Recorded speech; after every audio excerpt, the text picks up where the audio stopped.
नमस्कार दोस्तों, मैं हूं Dharmendra Kumar Verma. Ambeshri coaching and computer classes के इस वीडियो ट्यूटोरियल में आपका स्वागत है।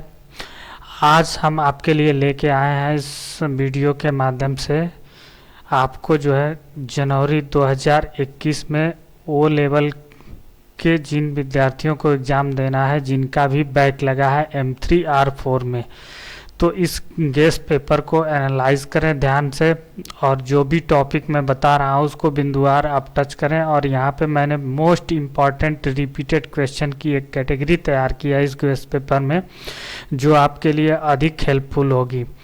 तो चलिए हम फटाफट यहाँ पे बात कर लेते हैं कि सबसे पहले जो टॉपिक्स आपको क्लियर करने हैं वो कौन कौन से टॉपिक्स हैं। और पेपर के कंटेंट के बारे में पहले भी हमने वीडियोस में बता चुका है, ठीक है। फिर यहाँ पे डिस्कस करते हैं कि ओ लेवल के पेपर आपको दो पार्ट्स में देने हैं, जिसमें 40 नंबर जो है आपके ऑप्शनल क्वेश्चंस होते हैं और 60 नंबर के क्वेश्चन जो होते हैं जिसमें आपको रिटन एग्ज़ाम देना होता है।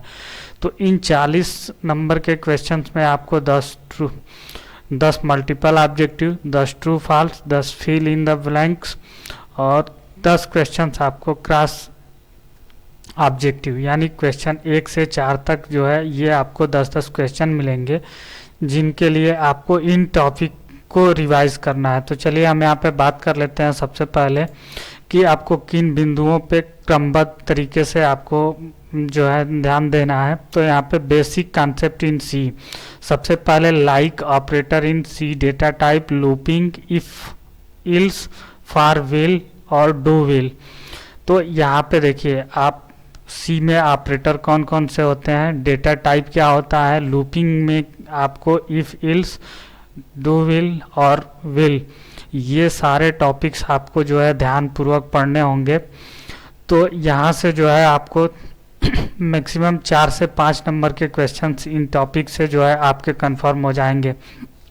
अब अगले बिंदु की बात करें हम, तो आपको यहाँ पे जो है पढ़ना होगा array, pointer, string, function, recursion, searching, sorting, file handling and another important thing is data structure in C, जैसे स्टैक, क्यूरी, लिंक लिस्ट इत्यादि। तो यहाँ पे देखिए ये जो सेकेंड टॉपिक है, यहाँ पे जो है मोस्टली आपको जो है यहाँ पे आपको फर्स्ट में और सेकंड में दोनों पार्ट्स में जो है आपको यहाँ से कम 8 नंबर के क्वेश्चंस आपको मिलेंगे। तो आप यहाँ पे इस बिंदु को ध्यान से देखें। अब हम अगले टॉपिक की बात करते हैं। तो आप देखिए अगला टॉपिक है हमारा लैंग्वेज कॉन्सेप्ट। लैंग्वेज कॉन्सेप्ट में आपको जानना है कि सिंटैक्स, मतलब जो भी स्ट्रक्चर आप बनाने जा रहे हैं सी में, उसके लिए सिंटैक्स का टाइप क्या होगा, सिंटैक्स कैसे लिखते हैं। इसके बाद आता है आपका डेटा टाइप्स। तो डेटा टाइप्स के बारे में आप पढ़िए, different type of loops and usage, pointer का क्या प्रयोग होता है और लूप्स का क्या यूज़ है और पॉइंटर कैसे डिफाइन करते हैं, और डेटा के अलग अलग प्रकार के बारे में जो है आप अच्छी तरीके से पढ़ लें। अब अगले टॉपिक की हम बात करते हैं। तो यहाँ पे देखिए life time of a variable. Life time of a variable, यहाँ पे आपको एग्जांपल में static, global has life time from start to end of the program, like have to know for stack and heap variables. तो यहाँ पे देखिए जो हमने दो टॉपिक बताया, लैंग्वेज कॉन्सेप्ट और life time of a variable, इन दोनों बिंदुओं को आप ध्यान से देखें। इन दोनों टॉपिक से आपके दोनों पार्ट्स में मिनिमम 10 नंबर के क्वेश्चंस आते हैं, तो आप इनको आप ध्यान से देखें। अगला हम टॉपिक देख लेते हैं कि आपको अगला जो तैयार करना है data memory module. Data memory module में जो है कि आपको जो है डेटा मेमोरी मॉड्यूल में क्या क्या चीज़ें आपको पढ़नी है। तो डेटा मेमोरी मॉड्यूल में static area, static and global variable, stored here stack are stack variable, stored here I will expand a shrink when the program is executed. यहाँ पे आपको स्टैटिक एरिया क्या होता है और स्टैटिक एंड ग्लोबल वेरिएबल क्या होते हैं और उसमें कैसे हम किसी फंक्शन या वैल्यू को स्टोर करवाते हैं और उसके लिए किसी प्रोग्राम के थ्रू हम उसको कैसे श्रिंक करके उसको आगे यानी क्रियान्वित करते हैं, ये चीज़ें आपको कंफर्म करनी होगी। अब अगला ले लेते हैं, a function gets called when the function name is followed by a semicolon. तो कोई फंक्शन तैयार करते हैं आप, तो वहाँ पे सेमीकोलन का क्या मतलब होता है। तो ये दो टॉपिक जो हमने बताया आपको, डेटा मेमोरी मॉड्यूल और ये फंक्शन गेट कॉल्ड, तो ये दोनों टॉपिक जो है एक दूसरे से रिलेटेड हैं और यहाँ पे बिंदुवार इनको क्रमबद्ध तरीके से आप देखें। अब इसमें एक टॉपिक हम और ऐड कर लेते हैं, a function can call itself such A progress is called recursion. तो रिकर्सन के बारे में आप अत्यधिक ये महत्वपूर्ण क्वेश्चन निकल के आता है लॉन्ग क्वेश्चंस में। तो आप यहाँ पे तीनों टॉपिक में लगभग आपको 22 नंबर के क्वेश्चंस मिलेंगे, यानी पहले जो हमने बताया टोटल 25 और इस 22 को आप मिला देंगे तो टोटल आपका जो है काउंट कर लेंगे तो आपका जो है 47। अब अगला बात करते हैं कि हमको 53 नंबर के लिए किन किन बिंदुओं पे हमको ध्यान देना है। तो आगे देखिए, a function can be called from another function but a function can not be defined in another function, ये अगला मुख्य बिंदु है। अब इसमें आपको मुख्य चीज़ें जो ध्यान देनी है कि अब जो है किस किस टाइप के क्वेश्चंस आएंगे। तो यहाँ पे हमने फर्स्ट पार्ट के लिए जो है हमने बताया कि आपको ये चीज़ें आपको डीप में पढ़नी है, जिसमें लगभग मैंने एक एक्यूरेसी आइडिया दिया है जिसमें आपको 40 नंबर लाने हैं, लेकिन जो हमने आंकड़ा बताया तो वहाँ पे 47 होता है। तो आप इस चीज़ को अच्छी तरह से एनालाइज करें और इन टॉपिक को जो है क्रमबद्ध तरीके से आप पढ़ें जितना हो सके। फिर यदि आपको इन टॉपिक को समझने में दिक्कत होता है तो आप जो है नीचे हमें इसके बारे में कमेंट कर सकते हैं या इसके बारे में जो है आप फीडबैक दे सकते हैं और कि हमें आपको समझाने में इसको और बेहतर क्या करना होगा। ठीक है, चलिए अब आगे हम बात कर लेते हैं सेकेंड पार्ट की। तो सेकेंड पार्ट में सबसे पहले होता है प्रोग्राम। तो प्रोग्राम जो लिखना होता है उसमें किस टाइप के क्वेश्चंस आएंगे 2021 M3 R4 में, तो ये हमने एनालाइज किया है और हमने एक दो तीन पिछले 3 ईयर्स के प्रीवियस पेपर्स को देखा तो ये क्वेश्चंस कहीं ना कहीं उसमें कोरिलेटेड है। तो आपको सबसे पहले ये चीज़ें ध्यान देना है कि प्रोग्राम में आपको कैसे क्वेश्चंस हो सकते हैं। तो यहाँ पे हमने आपको क्वेश्चन दिया है, what do you mean by algorithm, also write the algorithm to find multiplication of 2 matrix. इसका मतलब होता है कि एल्गोरिदम से आपका क्या अभिप्राय है, 2 मैट्रिक्स के गुणन का पता लगाने के लिए एक एल्गोरिदम लिखें। तो आप एल्गोरिदम को लिखने की प्रक्रिया के बारे में अच्छी तरह से जान लें और 2 मैट्रिक्स के गुणन का पता लगाकर कैसे एल्गोरिदम लिखते हैं उसको आप क्लियर कर लें। अब देखिए अगला क्वेश्चन है आपका, फाइंडिंग फैक्टोरियल यूजिंग रिकर्सन। तो रिकर्सन का उपयोग करके फैक्टोरियल को ढूंढने के लिए आपको प्रोग्राम लिखना होगा। तो कोई भी फैक्टोरियल वैल्यू होगा उसको जो है आपका रिकर्सन का उपयोग करके आपको उसको ढूंढने के लिए ऐसा दे सकता है प्रोग्राम लिखने के लिए क्वेश्चन में। अब यहाँ पे अगला क्वेश्चन हम बात कर लेते हैं, record of student worker using structure. तो यहाँ पे जो है इसका मतलब होता है कि संरचना का उपयोग करते हुए छात्रों या श्रमिकों का रिकॉर्ड बनाने के लिए आपको प्रोग्राम दे सकता है। तो आप इस तरीके का जो है प्रैक्टिकल कर ले और अच्छी तरह से देख लें इसको। अब जो है अगला क्वेश्चन हम लेते हैं, write a C program that display the recommended action depending on the colour of the traffic light using the switch statements. अब अगला क्वेश्चन है आपका, इसका मतलब यह है कि एक सी प्रोग्राम लिखें जो स्विच स्टेटमेंट का उपयोग करके ट्रैफिक लाइट के रंग के आधार पर अनुशंसित क्रियाओं को प्रदर्शित करता है। तो ये देखिए मोस्ट इम्पॉर्टेंट क्वेश्चन है, आपको सी में प्रोग्राम लिखना है। अब देखिए यहाँ पे अगला क्वेश्चन हम लेते हैं, write a program to input data into a file and read them back from the file. यहाँ पे इसका मतलब है कि फाइल में इनपुट डेटा के लिए एक प्रोग्राम लिखे और उन्हें फाइल से वापस कैसे पढ़ें, तो आप इसको भी ध्यान से देख लेंगे। अब अगला क्वेश्चन हम लेते हैं कि प्राइम नंबर अगला क्वेश्चन है हमारा patterns using loops mainly diamond pattern. तो यहाँ पे देख लीजिए, यहाँ पे आपका डायमंड पैटर्न है, स्टार भी हो सकता है अलग अलग तरीके से। तो पैटर्न्स का यूज क्या है, इसका मेन मतलब है कि आप जो है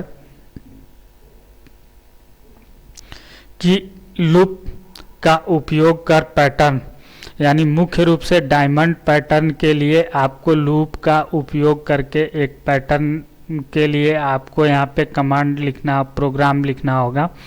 तो आप इस पे बेसिकली आप फोकस कर लें इस टॉपिक पे। यहाँ पे आपको डायमंड के जगह पे अलग तरीके से भी आपको रिप्रेजेंट करने के लिए बोल सकता है।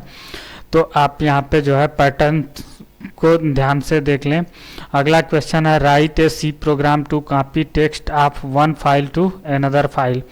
इसका मतलब यह है कि एक फाइल के टेक्स्ट को दूसरी फाइल में कॉपी करने के लिए एक सी प्रोग्राम लिखें, यानी एक प्रोग्राम को दूसरी फाइल में कैसे कॉपी करते हैं, इसके लिए आपको प्रोग्राम लिखना होगा। अब नेक्स्ट क्वेश्चन लेते हैं हम प्राइम नंबर्स फिबोनाची सीरीज।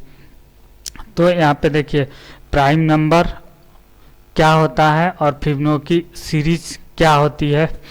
तो इस फिबोनाची सीरीज को समझाने के लिए आपको जो है प्रोग्राम लिखना होगा। अगला क्वेश्चन लेते हैं multiplication of two matrix.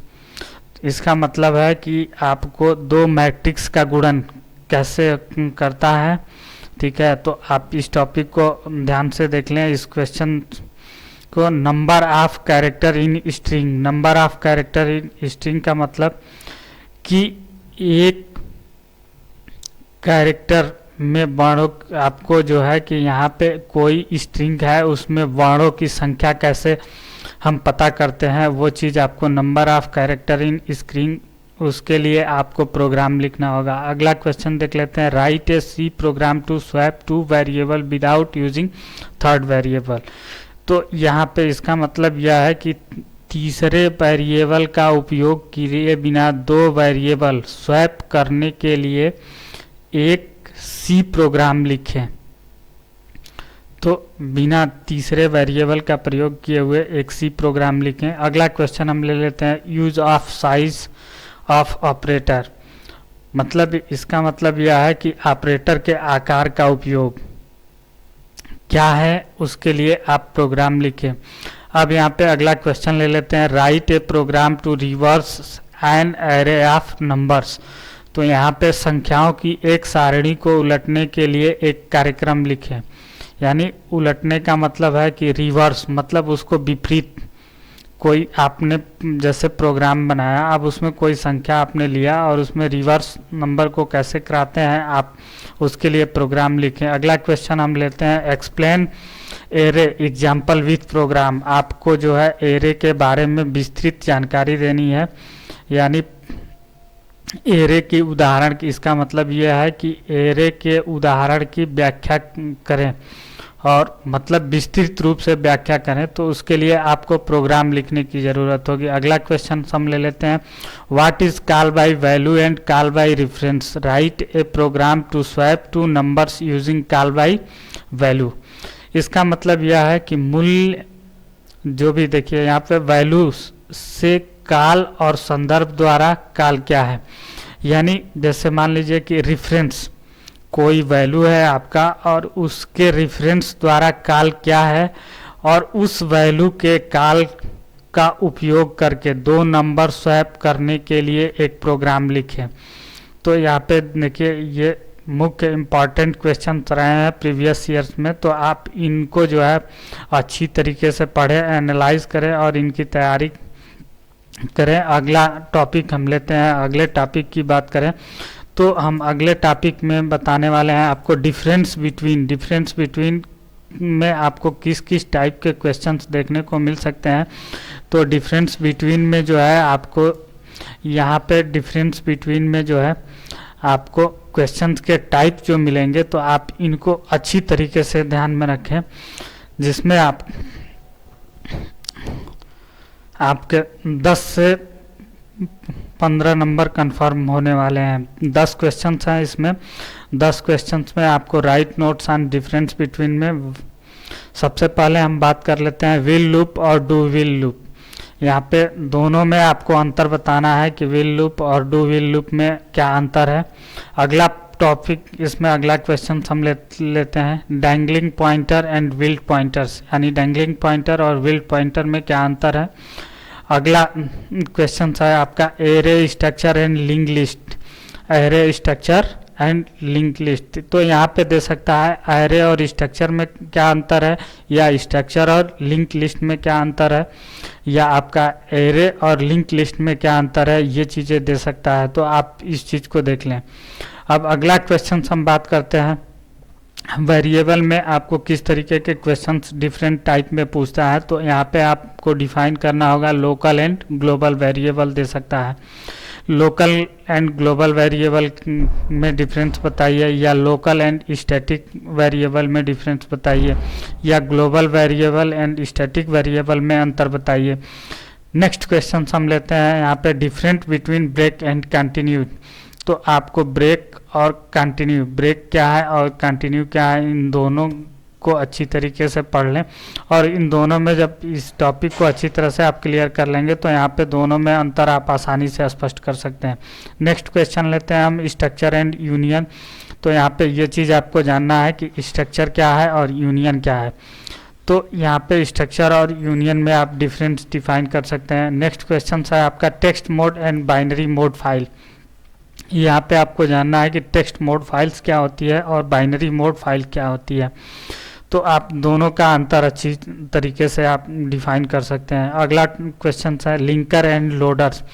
Linker क्या होता है, लोडर क्या होता है, आप इनको अच्छी तरीके से देख लें और इन दोनों में आप डिफरेंस बता सकते हैं। अब मेरिट एंड डीमेरिट्स, तो मेरिट्स क्या है, डीमेरिट्स क्या है, आप इन दोनों को डिफाइन करके आप इसमें अंतर बता सकते हैं। अब देखिए actual parameter and formal parameter. सबसे पहले तो आप जानिए कि पैरामीटर क्या है। तो पैरामीटर को आप डिफाइन करते हैं, तो वहाँ पे पैरामीटर में डिफाइन करते हैं तो पैरामीटर में actual parameter and formal parameter. तो कभी कभी ऐसा हुआ है कि आपका पैरामीटर जो है long term question, long type questions में भी देता है। तो इसके टॉपिक को आप जो है अच्छी तरीके से देख लें इस टॉपिक को। नेक्स्ट क्वेश्चन की हम बात करते हैं। तो नेक्स्ट क्वेश्चन में हमको लॉन्ग टाइप क्वेश्चंस होते हैं जिनको अच्छी तरीके से, यानी जिसको हम ये बोल सकते हैं विस्तृत तरीके से जो है हमको इसको डिफाइन करना होता है इस क्वेश्चंस को।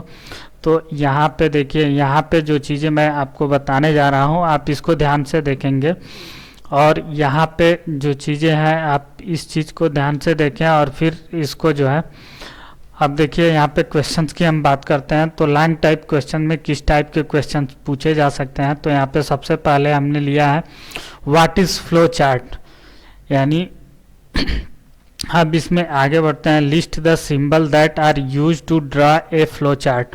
तो इसका मतलब यह है कि फ्लो चार्ट क्या है और उन प्रतीकों की सूची बनाएं जिनका उपयोग फ्लो चार्ट बनाने के लिए किया जाता है। तो फ्लो चार्ट जो है, फ्लो चार्ट क्या है आप इसको डिफाइन करें और उसमें जो भी सिंबल यूज किए जाते हैं फ्लो चार्ट को बनाने में तो किनका क्या नाम होता है आप उनके बारे में विस्तृत जानकारी दें। अगला क्वेश्चन है what is command line argument. इसका मतलब है कि कमांड लाइन आर्गुमेंट क्या है, आप इसकी विस्तृत रूप में व्याख्या करेंगे।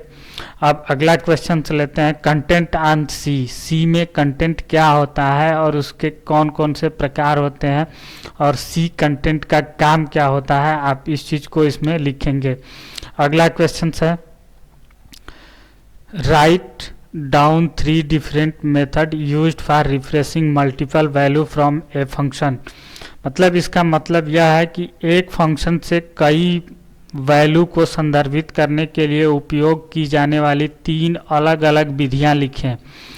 तो आपको जो है एक फंक्शन में कई वैल्यू को संदर्भ कैसे करते हैं उसके लिए 3 अलग अलग विधियां आपको यहाँ पे लिखनी है। अगला क्वेश्चन है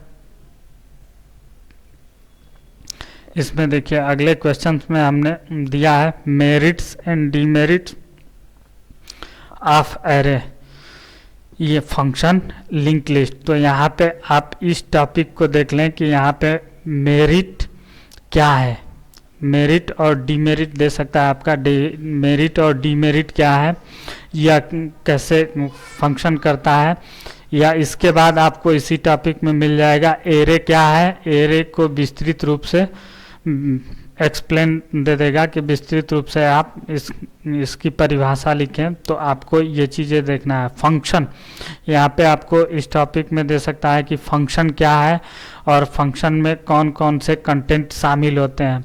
अगला क्वेश्चन है लिंक लिस्ट, इसी में आपको दे देगा कि लिंक लिस्ट क्या है, इसकी परिभाषा को स्पष्ट करते हुए इसके एग्जाम्पल द्वारा इसको समझाइए, ऐसे आपको क्वेश्चन दे सकता है। अगला क्वेश्चन हम लेते हैं what is dynamic memory allocation, dynamic memory allocation क्या है। अगला क्वेश्चन है आपका what are preprocessor directive, explain various preprocessor directive. अब यहाँ पे आपको जानना है कि प्री प्रोसेसर, इसका मतलब है प्री प्रोसेसर निर्देश क्या है, विभिन्न प्री प्रोसेसर निर्देशों की व्याख्या करें। नेक्स्ट क्वेश्चन हम ले लेते हैं कि आपका एक्सप्लेन फंक्शन। अब आपको यहाँ पे दे देगा कि एक्सप्लेन फंक्शन, तो आपको उसमें टॉपिक में देगा एलोक, मैलोक एंड कैलोक। तो इसमें से कोई एक या दो आपको दे सकता है कि एक्सप्लेन फंक्शन एलोक, मैलोक, कैलोक। तो कोई दो दे सकता है या इनमें से कोई एक दे सकता है। तो आप जो है आपको यहाँ पे एलोक के बारे में बताना होगा और उसका जो है कैसे उसको कमांड फॉलो अप कराया जाता है। तो आप इस चीज़ को मेमोरी एलोकेशन में आप जो है इनके बारे में अच्छी तरीके से पढ़ लें। आप नेक्स्ट क्वेश्चंस की बात करते हैं तो what is nested loop. Next question आपका हो सकता है नेस्टेड लूप क्या है, explain the syntax for loop. तो लूप के लिए वाक्य रचना की व्याख्या करें, मतलब लूप को कैसे एक सिंटैक्स के थ्रू लिखा जाता है। तो यहाँ पे जो है आप उसकी विस्तृत रूप से व्याख्या करेंगे। अगला क्वेश्चन है what is pointer on pointer. इसका मतलब यह है कि पॉइंटर पर पॉइंटर क्या है, पॉइंटर क्या है। तो आप इसके पॉइंटर के बारे में अच्छी तरीके से विस्तृत रूप से एक्सप्लेनेशन देख लें। और नेक्स्ट क्वेश्चन है what is the meaning of base address of the array. What is the meaning of base address of the array, मतलब इसका मतलब है कि सारणी के आधार पते का अर्थ क्या है। कोई भी आप एरे लेते हैं उसका जो आधार होगा, उसका एड्रेस जो दिया जाएगा, उसका अर्थ क्या निकलता है, इसके बारे में आपको बताना है। नेक्स्ट क्वेश्चन है what is the purpose of the keyword typedef. तो यहाँ पे आपको बताना है कि देखिए यहाँ पे आपको बताना है कि टाइप रूपांतरण क्या है। यहाँ पे आपको बताना है कि मतलब कन्वर्सन क्या है, मतलब कन्वर्सन के प्रकार क्या है। अब इसके बाद उसी में आपको एक्सप्लेन करना है implicit and explicit type conversion of suitable example. तो यहाँ पे जो है आपको बताना है कि उदाहरण के साथ आपको स्पष्ट ये चीज़ें करनी है कि अस्पष्ट और अस्पष्ट प्रकार के रूपांतरण की व्याख्या करें। नेक्स्ट क्वेश्चन हम ले लेते हैं what is command line argument. What is command line argument, तो कमांड लाइन आर्गूमेंट क्या है और उसको एक सी प्रोग्राम के थ्रू आप जो है उदाहरण दें। तो आपको ये चीज़ें यहाँ पे जो है कि कमांड लाइन आर्गूमेंट क्या होता है और उसको एक सी प्रोग्राम के थ्रू आपको जो है उदाहरण देके इसको लिखना होगा। तो दोस्तों यह जानकारी आपको कैसी लगी, हमें उम्मीद नहीं आशा है और पूर्ण विश्वास है कि ये जो हमने क्वेश्चन पेपर तैयार किया है ये आपको जो है जनवरी 2021 में जो आपको M3 R4 के पेपर देने हैं उसके लिए बहुत बहुत हेल्पफुल होगी। यदि आप आपको इन क्वेश्चंस की विस्तृत रूप से आपको तैयारी करनी है हिंदी में, तो आप जो है यहाँ पे जाकर आप पढ़ सकते हैं। हमने यहाँ पे कुछ लिंक दिए हुए हैं, आप इनकी लिंक की सहायता से जो है आप यहाँ पे देखिए। सबसे पहले यहाँ पे सॉफ्टवेयर टेस्टिंग हेल्प से आपको मदद मिल जाएगी, guru99.com पे आपको मिल जाएगी, क्यूरा से आपको हेल्प मिल जाएगी, प्रोग्रामिंग ट्यूटोरियल हिंदी blogspot.com पे आपको इन क्वेश्चंस के आंसर अच्छी तरीके से मिल जाएंगे, ट्यूटोरियल्स पॉइंट्स पे आपको मिल जाएंगे। रही बात बेसिक पार्ट्स, इसमें पार्ट्स 1 की, तो जो आपको बेसिक एक एक नंबर के क्वेश्चन तैयार करे हैं, तो मैं जो चीज़ें बताने जा रहा हूँ आप ध्यान से सुन लें। आप अपने एंड्रॉयड मोबाइल से गूगल प्ले स्टोर में जाइए और वहाँ पे आप नाइलेट ओ लेवल क्विज के लिए डालेंगे तो आपको जो है नाइलेट ओ लेवल का ऐप दिखाई देगा, जिसको आकाश जैन द्वारा विकसित किया गया है। आप उसको डाउनलोड कर लें और उसमें प्रीवियस ईयर्स के 10 साल के प्रीवियस ईयर्स के यानी मैक्सिमम आपको लगभग 20 सेट आपको वहाँ पे मिल जाएंगे, जो आपके लिए बहुत ही उपयोगी साबित होंगे। और वहाँ से ऐप डाउनलोड कर लें और आप प्रैक्टिस स्टार्ट कर दें और पूर्ण रूप से उसको कंप्लीट करें। ये जो है आपको परीक्षा को क्रैश करने में आपको बहुत ही उपयोगी साबित होगा। ठीक है, अभी तक जिन लोगों ने हमारे चैनल को सब्सक्राइब नहीं किया है तो आप प्लीज़ हमारे चैनल को सब्सक्राइब करें, लाइक करें, शेयर करें और बेल आइकन को दबाएं ताकि आगे की वीडियो की नोटिफिकेशन आपको मिलती रहे। धन्यवाद।